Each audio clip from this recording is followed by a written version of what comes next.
Hi everyone, it's your girl Rosie Styles. Welcome back to my channel. Happy New Year. Before we get started, please do not forget to comment, like, and subscribe so you can stay up to date with my newest and latest videos. Let's jump right in. Hi everyone, so today we are going to learn how to do the jumbo box braids using the rubber band method.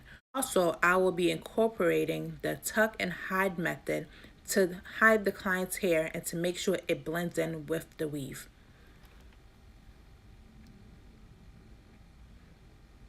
First, you need to section your braiding hair into two parts, and then you're going to overlap those two parts, creating 3 individual pieces that will later come in contact with the client's hair. Now I am sectioning the client's hair into 3 parts. This is the same thing I did with my braiding hair. This will help me to connect the client's hair and get ready to begin the box braids. Pay close attention to my fingers as I place the weave on top of the client's natural hair.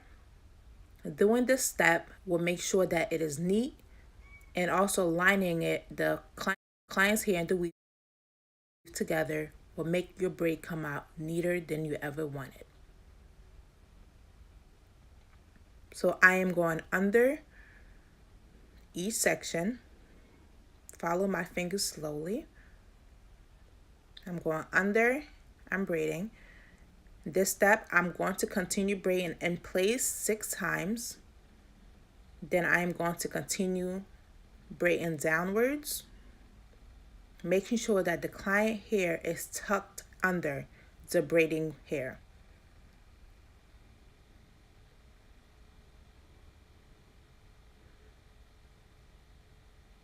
This tutorial is very beginner friendly. If you follow this tutorial, I promise that you will have some neat looking box braids at the end of this video.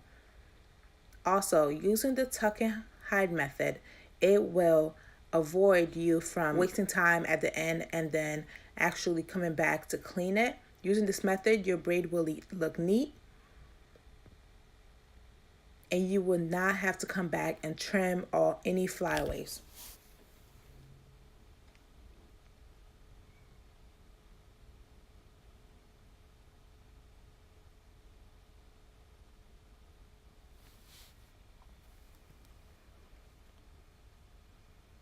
I am going in a slower motion to show you how I place my fingers in between the braiding hair to make sure that each piece is still sectioned off neatly as I continue to braid downward.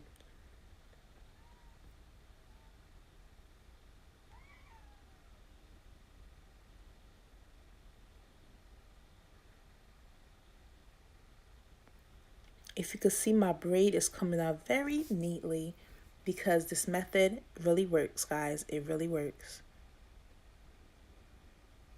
As I'm coming slowly towards the end of the braid,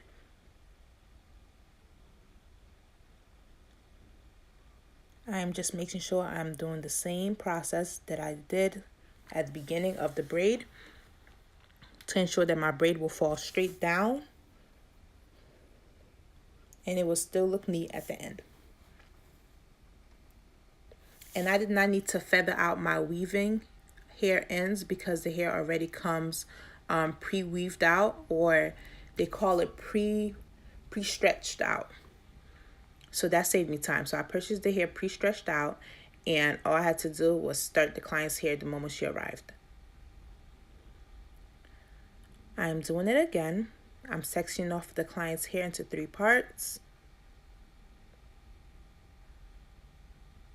As you can see, my rubber band is placed under the client's hair, and I actually like using the rubber band because the parts come out neater and the client have so much freedom to flip the braid any direction the moment that I finish braiding her hair. So she don't have to wait a few weeks later or a couple days later to wait for the hair to loosen up to style. Right here, just follow my hands. I am going to braid 6 times in place to make sure that the hair is nicely blended. I personally feel like edge control is a must when you're doing box braids, especially when the client have natural hair, because if you don't use any type of base or edge control or I flip my jam hand under the braid. I guarantee you the client's hair will Tuck in the stick out client's braid, hair under and the you will weave. be able to see everything. Well, unless if you are a really good braider. But me, I personally, I never skip this step. I decided to continue to do my client's hair off camera, and later on at the end of this video, I will insert a picture of my beautiful client who is also my sister, so you could go ahead and check out her hairstyle. And please, as you already know, do not forget to like, comment, and subscribe to my channel so that way you can stay up to date with my latest and newest videos. Thank you.